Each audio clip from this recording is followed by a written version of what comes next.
महत्वपूर्ण point, falling knife को catch नहीं करना है। यदि आप यह नहीं जानते हैं कि कैचिंग ए फॉलिंग नाइफ क्या है, तो इसका मतलब है एक लॉन्ग ट्रेड लेने की कोशिश करना जब मार्केट क्रैश हो रहा है।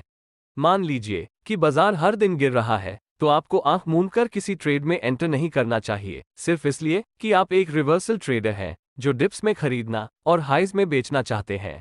फॉलिंग नाइफ के समान एक क्रैशिंग मार्केट को पकड़ने की कोशिश करने में बिल्कुल कोई समझदारी नहीं है। और ऐसा क्यों है? क्योंकि यदि आप बाजार के लो लेवल्स पर खरीदारी कर रहे हैं, तो आपके लिए अपना स्टॉप लॉस सेट करने के लिए कोई लॉजिकल लेवल्स नहीं है, कोई सपोर्ट या मार्केट स्ट्रक्चर नहीं है जिसका आप रेफरेंस कर सकें। साथ ही ऐसे कोई इंडिकेशन नहीं है कि डाउन ट्रेंड जल्द ही एंड हो सकता है। और सबसे महत्वपूर्ण बात यह है कि ट्रेंड्स को अपनी डायरेक्शन बदलने के लिए समय चाहिए, जैसा कि हमने मार्केट ट्रेंड्स और मार्केट स्ट्रक्चर वीडियोस में चर्चा की है। इसलिए फॉलिंग नाइफ को पकड़ने से बचें। अब एक और मिस्टेक जो ट्रेडर्स करते हैं, वो यह अनुमान लगाते हुए फर्स्ट पुलबैक का ट्रेड करने का प्रयास करते हैं कि यह रिवर्सल होगा। इसका मतलब है कि जब आप मार्केट्स में भारी गिरावट के बाद एक रैली देखते हैं, तो आप एक लॉन्ग ट्रेड करते हैं। लेकिन अक्सर इस प्रकार की रैली एग्जिस्टिंग ट्रेंड का केवल एक रिट्रेसमेंट होती है। लेकिन कुछ ट्रेडर्स हमेशा ऐसा क्यों करते हैं? ये केवल फियर ऑफ मिसिंग आउट या फोमो के कारण है। आप अगले बड़े प्राइस मूव को मिस नहीं करना चाहते हैं, इसलिए जैसे ही मार्केट में रिवर्सल का संकेत मिलता है, आप अचानक एंट्री कर लेते हैं। अनजाने में ये सिग्नल आमतौर पर एग्जिस्टिंग ट्रेंड का एक रिट्रेसमेंट या पुलबैक है और मार्केट इस ट्रेंड के साथ जारी रहेगा, जिससे आपको अपना पैसा खोना पड़ेगा। अब हम समझ गए हैं कि रिवर्सल्स के मामले में क्या नहीं करना है, तो हम ये सीखने के लिए तैयार हैं कि मार्केट में रिवर्सल ट्रेडिंग कैसे करें। पहला और सबसे महत्वपूर्ण पॉइंट ये है कि आपके चार्ट पर एक रेफरेंस पॉइंट होना चाहिए। एक रेफरेंस पॉइंट वास्तव में क्या है? रेफरेंस पॉइंट एक ट्रेंड या कंसोलिडेशन या सपोर्ट रेजिस्टेंस या ट्रेंड लाइन या मूविंग एवरेज आदि जैसे एरियाज ऑफ वैल्यू हो सकता है, जहां किसी प्रकार की प्राइस एक्शन का मौका होता है। आपके द्वारा एक रेफरेंस पॉइंट का पता लगाने के बाद दूसरा पॉइंट उस पर्टिकुलर रेफरेंस पॉइंट तक पहुंचने के लिए मार्केट की प्रतीक्षा करना है। इससे कोई फर्क नहीं पड़ता कि प्राइस अभी कहां ट्रेड कर रहा है। प्राइस एक्शन ट्रेडर के लिए प्राइसेस के साथ किसी भी प्रकार का कंक्लूजन निकालने के लिए यह एक ऐसे एरिया में होना चाहिए जहां मार्केट पार्टिसिपेंट्स की ओर से इंटरेस्ट हो, या बस प्राइस एक एरिया ऑफ वैल्यू पर होनी चाहिए। विचार करने का तीसरा पॉइंट ट्रेड एंट्री के संबंध में है। जब प्राइस एक एरिया ऑफ वैल्यू तक पहुंचती है, तो आपको रिवर्सल कैंडलस्टिक पैटर्न्स की तलाश करनी होगी। आप अपनी ट्रेड एंट्री के समय रिवर्सल कैंडलस्टिक पैटर्न्स जैसे एनगल्फिंग कैंडल्स, पिन बार्स आदि का उपयोग कर सकते हैं। इसलिए जब बाजार में रिवर्सल के संकेत दिखाई देंगे, तभी आप ट्रेड में एंटर करेंगे। हालांकि आप बहुत हाई प्राइसेस पर एंटर करने का रिस्क उठाते हैं, जो आपके रिवॉर्ड टू रिस्क को कम कर सकता है, लेकिन यह आपको हाई विन रेट देता है। अब चौथा point proper stop loss setting करना है। जब स्टॉप लॉस की बात आती है, तो आप इसे एक ऐसे लेवल पर रखना चाहते हैं जो आपके ट्रेडिंग सेटअप को इनवैलिड कर दे। इसका मतलब है कि यदि आपका स्टॉप लॉस हिट हो जाता है, तो पैटर्न इनवैलिडेट हुआ है और अब ट्रेड में बने रहने का कोई कारण नहीं है। इसलिए आमतौर पर रिवर्सल कैंडलस्टिक्स के हाइज या लोस का उपयोग करके एरिया ऑफ वैल्यू के रेफरेंस में स्टॉप लॉस रखना एक अच्छा विचार है, जिससे हमारे ट्रेड्स को पुलबैक से बचाने के लिए पर्याप्त बफर स्पेस मिलता है। बफर स्पेस के लिए ATR इंडिकेटर का उपयोग करें, या आपकी रिस्क एपेटाइट के आधार पर इसे सेट किया जा सकता है। विचार करने के लिए अंतिम पॉइंट एक कंजर्वेटिव प्रॉफिट टारगेट निर्धारित करना है। आपका एग्जिट्स आपके गोल्स पर निर्भर करता है। आप क्या हासिल करना चाहते हैं? या तो आप एक स्विंग कैप्चर करना चाहते हैं या एक ट्रेंड राइड करना चाहते हैं। यदि आप स्विंग कैप्चर करना चाहते हैं, तो अपोजिंग प्रेशर आने से पहले आपको अपने ट्रेड से बाहर निकलना होगा। उदाहरण के लिए, यदि आपने मार्केट में एक लॉन्ग ट्रेड किया है, तो आप अगले रेजिस्टेंस लेवल या स्विंग हाई से पहले अपने ट्रेड से बाहर निकलना चाहते हैं, जहां सेलर्स आएंगे। दूसरी ओर, यदि आप एक ट्रेंड राइड करना चाहते हैं, तो आप अपने स्टॉप लॉस को ट्रेल कर सकते हैं, क्योंकि बाजार आपके फेवर में चलता है। उदाहरण के लिए, आप 20 पीरियड मूविंग एवरेज का उपयोग करके अपने स्टॉप लॉस को ट्रेल कर सकते हैं। अब हम जानते हैं कि रिवर्सल ट्रेड्स कैसे किया जाता है। तो मैं आपके साथ 3 टेक्निक्स को शेयर करने जा रहा हूं, जो आपको मार्केट में रिवर्सल ट्रेड्स की पहचान करने में मदद कर सकती हैं।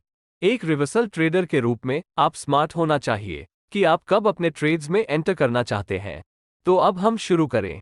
पहली strategy break of market structure है। हमने मार्केट स्ट्रक्चर वीडियो में मार्केट के विभिन्न फेजेस के बारे में बात की है, और मार्केट ट्रेंड्स वीडियो से हम ये भी जानते हैं कि किसी पर्टिकुलर ट्रेंड टाइप की पहचान कैसे करें।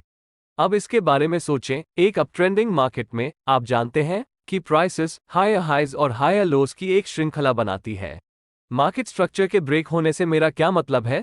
मार्केट स्ट्रक्चर का ब्रेक होना पहला संकेत है कि मार्केट आपको बता रहा है कि यह ट्रेंड कमजोर होने वाला है या बस अपनी ट्रेंड डायरेक्शन बदलने वाला है। अप ट्रेंड के मामले में मार्केट स्ट्रक्चर का ब्रेक तब होता है जब प्राइस एक नया हायर लो या हायर हाई बनाने में विफल रहती है। ये पहला क्लू या पहला एविडेंस है कि बाजार नीचे गिरने वाला है। इसका कोई 100% गारंटी नहीं है कि रिवर्सल होगा, लेकिन यह मार्केट द्वारा आपको दिया गया एक सिग्नल है कि ट्रेंड स्ट्रक्चर का ब्रेक होने वाला है और एक अच्छा मौका है कि प्राइस संभावित रूप से डिक्लाइन हो सकती है। फिर से ये कॉन्सेप्ट जो मैंने अभी आपके साथ शेयर की है, अप ट्रेंड को रिवर्स करने के लिए हम अप ट्रेंड मार्केट स्ट्रक्चर के ब्रेक की तलाश कर रहे हैं, यानी हम जो देख रहे हैं वो लोअर हाइज और लोअर लोज है जो एग्जिस्टिंग अप ट्रेंड सेटअप को इनवैलिड कर देता है। इस पॉइंट पर आपके पास वास्तव में एक लोअर हाई है, और जब प्राइस प्रीवियस हायर लो द्वारा बनाए गए सपोर्ट एरिया से नीचे टूटता है तो आपके पास एक लोअर लो भी होगा। यह आपको बताता है कि एग्जिस्टिंग ट्रेंड कमजोर हो सकती है और ट्रेंड अंततः रिवर्स हो सकती है। अब ट्रेंड अचानक से नहीं बदलेगी, क्योंकि प्राइसेस को नीचे लाने के लिए मार्केट्स को पर्याप्त सेलर्स की आवश्यकता होती है, और इसलिए अक्सर मार्केट कंसोलिडेशन के फेज में चले जाते हैं जहां प्राइसेस कुछ समय के लिए एक रेंज के अंदर रहेगी और फिर पर्याप्त सेलिंग प्रेशर उपलब्ध होने पर एक ट्रेंड रिवर्सल दिखाएगी। इस बार प्राइस कंसोलिडेशन या डिस्ट्रीब्यूशन फेज से बाहर ब्रेकआउट हो जाती है और डिक्लाइन हो जाती है, तो वास्तव में एक रिवर्सल ट्रेड के लिए शॉर्ट एंट्री लेने का अच्छा टाइम है। टाइट स्टॉप लॉस के मामले में आप स्टॉप लॉस को ब्रेकआउट कैंडल हाइज के ऊपर या डीप पुलबैक्स से बचने के लिए स्टॉप लॉस को कंसोलिडेशन रेंज से ऊपर भी रख सकते हैं। इस मामले में टारगेट नियरेस्ट सपोर्ट लेवल होगा। अब हम डाउन ट्रेंडिंग मार्केट्स के मामले में इस पर विचार करते हैं। फिर से हम break of market structure concept को यूज करेंगे। हम देख सकते हैं कि डाउन ट्रेंड के दौरान लोअर हाइज और लोअर लोज की एक श्रृंखला होती है। अब डाउन ट्रेंड स्ट्रक्चर का ब्रेक तब आता है जब प्राइस लोअर हाइज और लोअर लोज बनाना बंद कर देती है, या बस जब आपके पास एक हायर हाई होती है, क्योंकि प्राइस लोअर हाई द्वारा फॉर्म हुआ प्रीवियस रेजिस्टेंस लेवल से ऊपर टूट जाती है, या भले ही यह एक हायर लो का फॉर्मेशन करती हो। यह आपको एक मजबूत क्लू देगा कि यह डाउन ट्रेंड पोटेंशियली एंड हो सकता है और मार्केट ट्रेंड की डायरेक्शन संभावित रूप से रिवर्स हो सकता है। इस मामले में भी ट्रेंड रिवर्सल जल्दी नहीं हो सकता है, इसके बजाय एक कंसोलिडेशन या अक्यूमुलेशन फेज हो सकता है जहां बायर्स पर्याप्त नंबर्स में आ सकते हैं ताकि मार्केट को ऊपर ले जा सके। यहां भी ट्रेड एंट्री तब होगी जब प्राइस अक्यूमुलेशन रेंज से ब्रेकआउट होती है और ऊपर जाती है। आप कंसोलिडेशन रेंज के नीचे एक स्टॉप लॉस रख सकते हैं और टारगेट को नियरेस्ट रेजिस्टेंस लेवल के रूप में सेट किया जा सकता है, या जब तक ट्रेंड स्ट्रक्चर में फिर से ब्रेक ना हो तब तक आप ट्रेंड की राइड कर सकते हैं। ट्रेडिंग या प्राइस एक्शन में किसी भी तरह की गारंटी जैसी कोई चीज नहीं है, इसलिए अगर कोई आपसे वादा करता है या गारंटी देता है तो बेहतर है कि आप उससे दूर ही रहें। यही कारण है कि मैं शायद संभावना, संभवतः जैसे शब्दों का उपयोग करना पसंद करता हूं। इसलिए इस बात का ध्यान रखें, किसी भी चीज की कोई गारंटी नहीं है, खासकर जब ट्रेडिंग की बात आती है। दूसरी strategy higher time frame reversal structure है। मार्केट में इस बात पर ध्यान देना बहुत महत्वपूर्ण है कि आप बड़ी पिक्चर के रेफरेंस में कहां हैं, या बस आपको ध्यान देना चाहिए कि हायर टाइम फ्रेम्स में प्राइसेस क्या कर रही हैं। इस उदाहरण में प्राइस इस स्विंग हाई से ऊपर टूट जाता है और फिर यह सपोर्ट लेवल से नीचे गिर जाता है। इस पॉइंट पर बहुत से अनजान ट्रेडर्स ने अपसाइड ब्रेकआउट खरीदा होगा, केवल गलत ट्रेड पर पैसा खोने के लिए। और ऐसा क्यों है? आपने चार्ट में जो देखा है वो 4 घंटे की टाइम फ्रेम में है।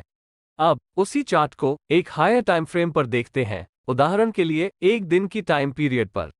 हायर टाइम फ्रेम चार्ट पर यह स्पष्ट है कि majority traders previous support level में ब्रेकआउट खरीद रहे हैं, जैसा कि दिखाया गया है, जो एक रेजिस्टेंस के रूप में कार्य कर सकता है, और इसलिए यह एक लो प्रोबेबिलिटी ब्रेकआउट ट्रेड बनाता है। इसका मतलब है कि वो ह्यूज सेलिंग प्रेशर के अगेंस्ट खरीदारी कर रहे हैं। आपको क्या लगता है कि क्या होगा? इसमें कोई आश्चर्य की बात नहीं है कि मार्केट रेजिस्टेंस लेवल से क्यों रिवर्स हो गया है। Higher time frame reversal structure से मेरा यही मतलब है। तो हम वास्तव में क्या देख रहे हैं? इस स्ट्रैटेजी के मामले में आपको सपोर्ट या रेजिस्टेंस जैसे higher time frame areas of value की तलाश करनी होगी, जहां प्राइसेस रिवर्स हो सकती हैं, और फिर आप कंफर्मेशन के लिए रिवर्सल कैंडलस्टिक्स की मदद से लोअर टाइम फ्रेम्स पर ट्रेड एंट्री ले सकते हैं। इस मामले में एक फॉल्स ब्रेकआउट था और आप अपने स्टॉप लॉस को लगाने के लिए इस फॉल्स ब्रेकआउट के हाई लेवल्स का लीवरेज उठा सकते हैं। अब तीसरी स्ट्रैटेजी जिसके बारे में हम चर्चा करेंगे वह है मूविंग एवरेजेस का उपयोग करना। आप रिवर्सल ट्रेडिंग के लिए मूविंग एवरेजेस का उपयोग कर सकते हैं। इस विशेष टेक्निक में हम पोजिशनल ट्रेडिंग पर्सपेक्टिव के साथ 100 SMA या 200 SMA जैसे लॉन्गर पीरियड्स के मूविंग एवरेजेस का उपयोग करेंगे। हम बेसिक कॉन्सेप्ट से जानते हैं कि अगर प्राइस 200 SMA से ऊपर है तो हमें ज्यादातर लॉन्ग ट्रेड्स लेने की कोशिश करनी चाहिए, और अगर कीमत 200 SMA से नीचे है तो मार्केट में शॉर्ट पोजीशंस लेने की कोशिश करें। इसका कारण वास्तव में काफी सिंपल है।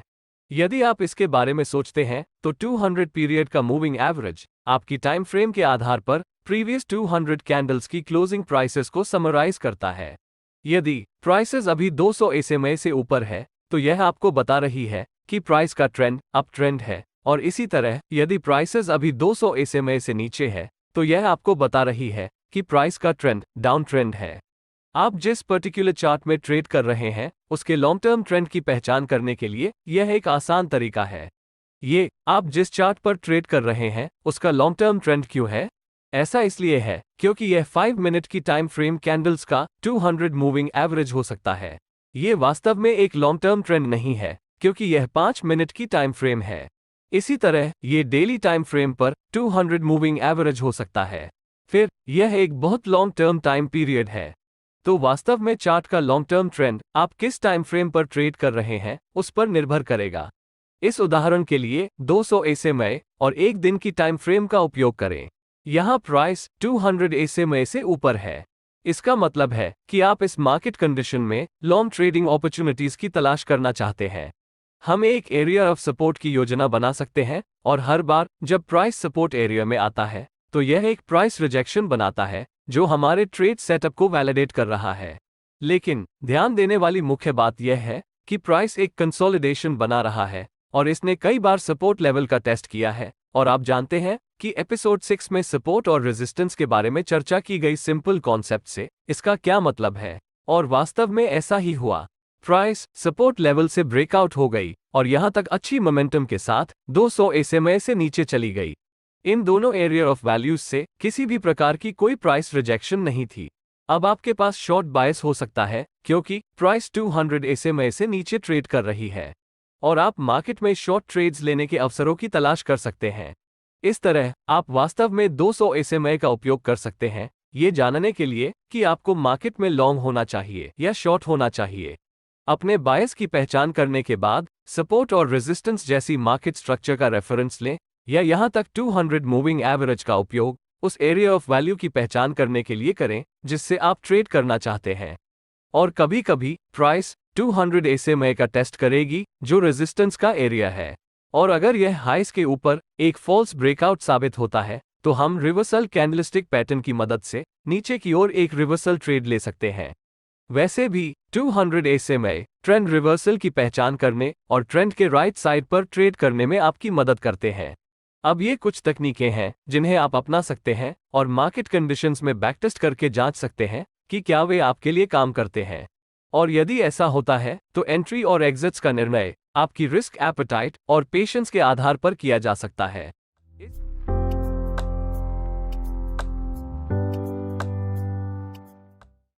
हेलो दोस्तों, चैनल में आपका फिर से स्वागत है। इनसाइड बार पैटर्न आपके चार्ट पर पाए जाने वाले सबसे कॉमन कैंडलस्टिक्स में से एक है। इनसाइड बार एक सिंपल लेकिन शक्तिशाली कैंडलस्टिक पैटर्न है। ये लोअर रिस्क के साथ आपकी ट्रेड एंट्रीज को बेहतर बनाने में आपकी मदद कर सकता है। और सबसे अच्छी बात, एक बार जब आप इस पैटर्न को पहचानना सीख जाते हैं तो आप बहुत जल्दी इसे हर जगह देखना शुरू कर देंगे। आप इसे कई अलग अलग मार्केट्स में और अपने सभी अलग अलग टाइम फ्रेम्स में देखेंगे। हालांकि सिर्फ इसलिए कि इनसाइड बाज अक्सर बनता है और आसानी से पहचाना जा सकता है, इसका मतलब यह नहीं है कि आपको हर बार इसका उपयोग या ट्रेडिंग करना चाहिए। इस वीडियो में हम जानेंगे कि इनसाइड बार क्या है और हम अपने ट्रेड्स में इसका सक्सेसफुली उपयोग कैसे कर सकते हैं। इनसाइड बार पैटर्न क्या है?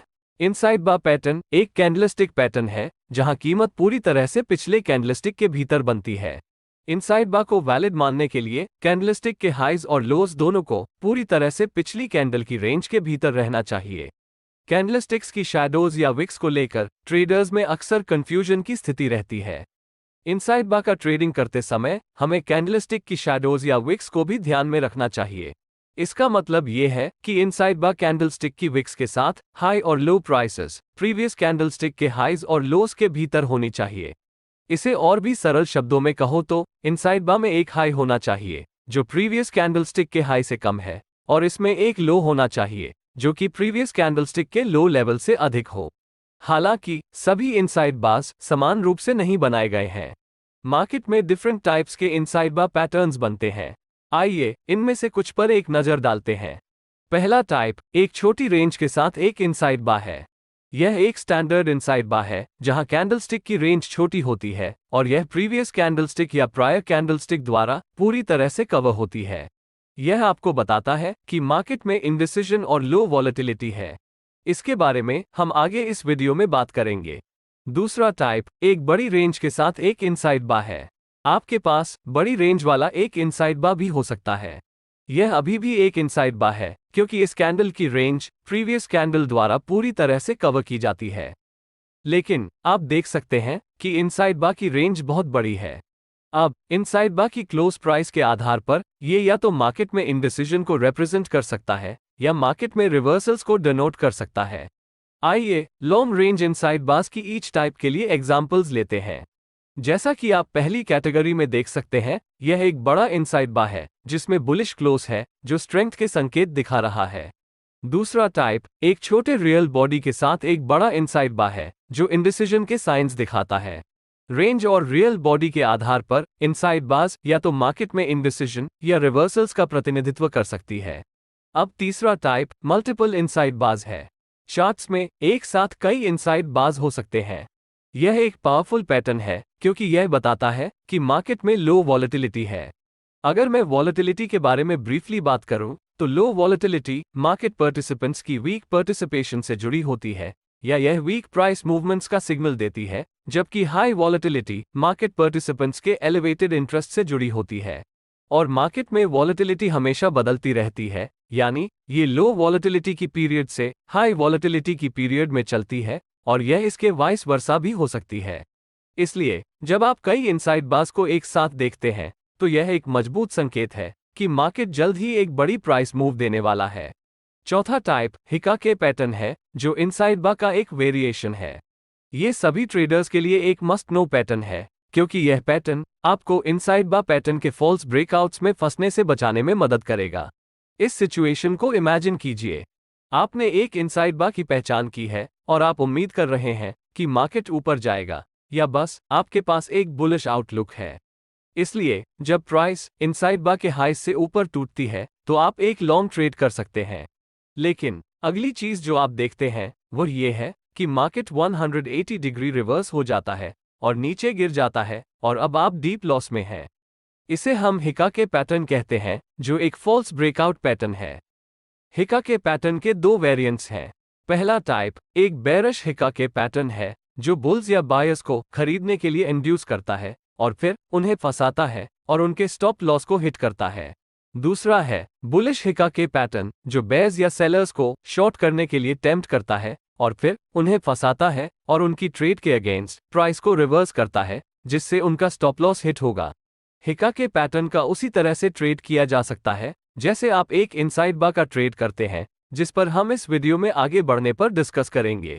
लेकिन यह अधिक पावरफुल है क्योंकि ब्रेकआउट ट्रेडर्स इस प्राइस मूव के गलत साइड में फंस जाएंगे और यदि आप ट्रेड के सही पक्ष में हैं तो उनके स्टॉप लॉस ऑर्डर्स प्राइसेस को आपके फेवर में धकेल देंगे। अब बात करते हैं इनसाइड बार के नेचर की या मार्केट्स में इनसाइड बार के आउटलुक की। इनसाइड बार एक इंडिसिजन कैंडलस्टिक पैटर्न है। एक इनसाइड बार इसलिए बनता है क्योंकि प्राइस पिछले सेशन या पिछले कैंडल के न तो हाइज और न ही लोज को तोड़ने में सक्षम थी।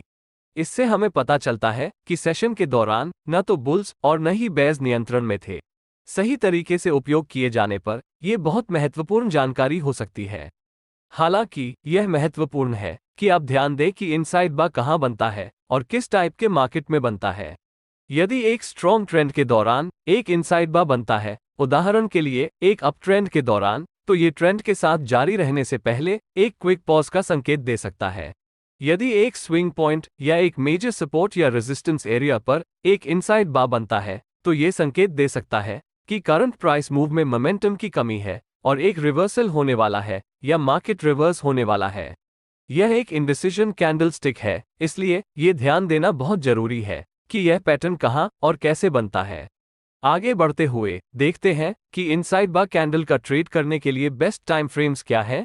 जैसा कि मैंने पहले मेंशन किया है कि आप इस पैटर्न को 1 मिनट के चार्ट से लेकर मंथली चार्ट्स तक अपने सभी टाइम फ्रेम्स पर पा सकेंगे।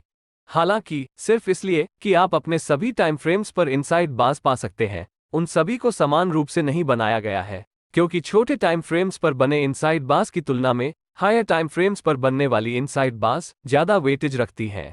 इसका कारण पैटर्न बनाने में लगने वाला समय है। यदि प्राइस एक्शन इंडिसीजन दिखा रही है और प्राइस 1 मिनट की टाइम फ्रेम पर पिछले कैंडलस्टिक के हाइज या लोज को नहीं तोड़ सकती है, तो ये हमें दिखाता है कि 1 मिनट के लिए प्राइस स्टक हुई थी। हालांकि अगर हम देखते हैं कि प्राइस डेली टाइम फ्रेम पर प्रीवियस कैंडल के हाइज या लोज को नहीं तोड़ सकती है और एक इनसाइड बार बनाती है, तो यह दर्शाता है कि पूरे दिन के लिए न तो बुल्स और न ही बेयर्स नियंत्रण हासिल करने में सक्षम थे।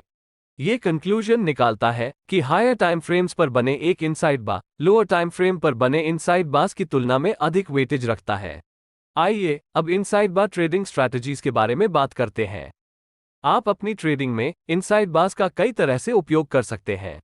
आप इसका उपयोग नए ट्रेडों को खोजने के लिए कर सकते हैं और आप इसका उपयोग अपने ट्रेडों को मैनेज करने के लिए भी कर सकते हैं। इनसाइड बार में ट्रेड करने की 3 सिंपल और सबसे कॉमन स्ट्रैटेजीज हैं। यह इनसाइड बार ब्रेकआउट, इनसाइड बार रिवर्सल और इनसाइड बार ट्रेंड ट्रेडिंग स्ट्रैटेजी है। आइए शुरुआत करते हैं। इनसाइड बार ब्रेकआउट कैसे ट्रेड करें। इनसाइड बार्स पर ब्रेकआउट ट्रेड्स करते समय हमेशा ध्यान में रखने वाले महत्वपूर्ण बात एक हायर या लोअर मजबूत ट्रेंड की पहचान करना है। इस उदाहरण में प्राइस एक मजबूत डाउनवर्ड ट्रेंड में है। क्योंकि मार्केट में एक मजबूत ट्रेंड है, इनसाइड बार एग्जिस्टिंग प्राइस एक्शन में एक पॉज का रिप्रेजेंट करती है, जहां कुछ प्रॉफिट बुकिंग की जा रही है और प्राइस एक ब्रेक ले रही है। जब इनसाइड बार के ब्रेकआउट के दौरान एंट्री करना चाहते हैं, तो आप ब्रेकआउट सिग्नल की कंफर्मेशन होने का वेट करेगा। ये तब होता है जब प्राइस ट्रेंड की डायरेक्शन में इनसाइड बार के हाइज या लोज तोड़ती है। इस उदाहरण में हम एक शॉर्ट एंट्री लेने की सोच रहे हैं जब प्राइस ट्रेंड के साथ कम हो जाती है या जब प्राइस प्रीवियस कैंडल के लोज से नीचे टूट जाती है। लेकिन सच कहूं तो मैं इनसाइड बार ब्रेकआउट स्ट्रैटेजी का बहुत बड़ा फैन नहीं हूं, क्योंकि यह बड़ी संख्या में फॉल्स ब्रेकआउट्स जनरेट कर सकता है। इसके अलावा एक चॉपी रेंज या कंसोलिडेशन में एक इनसाइड बार ब्रेकआउट का ट्रेडिंग करना आइडियल नहीं है, क्योंकि यह एक लो प्रोबेबिलिटी वाला ट्रेड है। इसका कारण यह है कि एक रेंज या कंसोलिडेशन तब होता है जब मार्केट एक ब्रेक ले रहा होता है या जब बुल्स या बेयर्स किसी प्रकार के इंडिसीजन में होते हैं। इसलिए जिस मार्केट में इंडिसीजन मौजूद है, वहां ट्रेड करने के लिए इंडिसीजन कैंडलस्टिक्स का उपयोग करने का कोई मतलब नहीं है। इसलिए मैं ब्रेकआउट्स के बजाय अन्य 2 स्ट्रैटेजीज का उपयोग करूंगा। अब हम सीखेंगे कि इनसाइड बार्स को रिवर्सल पैटर्न के रूप में कैसे ट्रेड किया जाए। इनसाइड बार रिवर्सल स्ट्रैटेजी का ट्रेड करते समय ध्यान देने वाली मुख्य बात यह है कि इनसाइड बार कहां बनता है।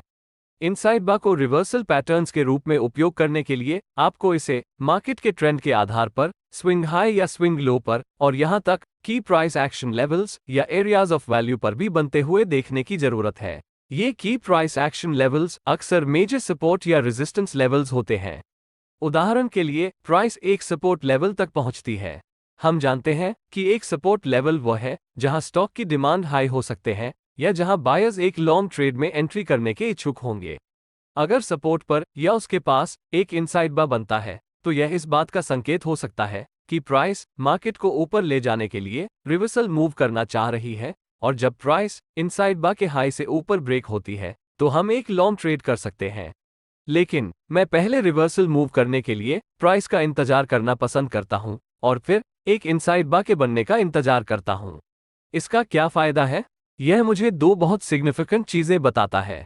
नंबर 1, बायर्स इस पीरियड में नियंत्रण में हैं क्योंकि वे सपोर्ट लेवल से रिवर्सल की पहली वेव बनाने में कामयाब रहे।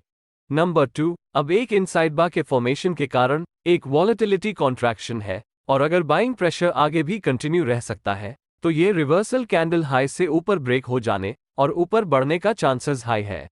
ये ठीक उसी समय होता है जब आप एक लॉन्ग ट्रेड में एंटर कर सकते हैं, यानी जब प्राइस इनसाइड बा से बाहर ब्रेक हो जाती है। यह अप्रोच आपको ट्रेड में एंटर करने में मदद करेगा क्योंकि प्राइस आपके फेवर में चलती है, लेकिन डाउनसाइड पर बेयरिश हिका के पैटर्न के कारण फॉल्स ब्रेकआउट्स की भी संभावना है, जैसा कि हमने पहले सीखा है। इसलिए आप अधिक कंजर्वेटिव अप्रोच अपनाकर इस ट्रैप से बच सकते हैं, यानी आप ब्रेकआउट कैंडल के क्लोज होने का इंतजार कर सकते हैं और अगर ब्रेकआउट कैंडल रिवर्सल कैंडल के ऊपर क्लोज होने में कामयाब हो जाता है तो अगले कैंडल में आप एंटर कर सकते हैं। लेकिन इस सिनेरियो में आप एक बड़े प्राइस मूव मिस आउट कर सकते हैं या कभी कभी यह आपके पोटेंशियल रिवॉर्ड टू रिस्क तक कम कर सकता है। तो स्पष्ट रूप से इसका कोई सही या गलत उत्तर नहीं है। इसलिए आपको एक ट्रेड एंट्री ढूंढनी होगी जो आपके लिए सबसे सूटेबल हो। जब स्टॉप लॉस की बात आती है तो आप इसे इनसाइड बा के लोज के परे सेट नहीं करना चाहते हैं, जैसा कि जनरल रूल कहता है। और ऐसा क्यों है? क्योंकि जैसा कि आपने सीखा है, इनसाइड बा का एक वेरिएशन हिका के पैटर्न है। इसका मतलब है कि अगर आप अपना स्टॉप लॉस इनसाइड बा के लो के ठीक नीचे सेट करते हैं तो आप बुलिश हिका के पैटर्न के कारण प्रीमेच्योरली अपना स्टॉप लॉस हिट कर सकते हैं।